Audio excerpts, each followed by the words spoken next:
یہاں آپ ایک اور چیز کو بھی ملاحظہ کر رہے ہوں گے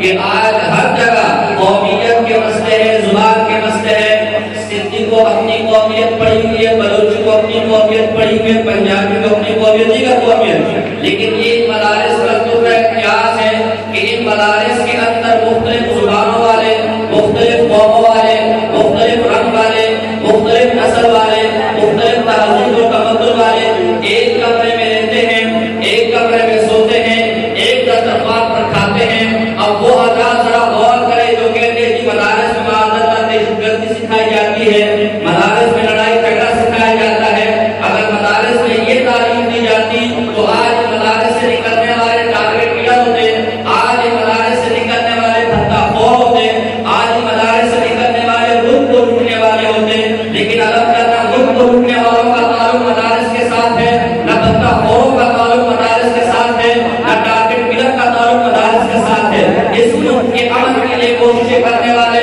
اس ملک کی فلاح کے لیے کوششیں کرنے والے، اس ملک کو امن کا گہوارہ بنانے والے، اس معاشرے کے اندر اخلاق، اخلاقیات، تہذیب، بڑوں کا ادب، چھوٹوں پر شفقت کی تعلیم دینے والے اگر ہیں تو یہ مدارس سے ہیں. اس ممبر سے کبھی آپ کو دہشت گردی کی پکار نہیں سنائی دے گی، اس ممبر سے کبھی آپ کو لڑائی جھگڑے کی آواز سنائی نہیں دے گی. یہ ان مدارس کے ماحول کا، ان مدارس کی تربیت کا اور اس مدارس کے اندر سکھائی جانے والی تعلیم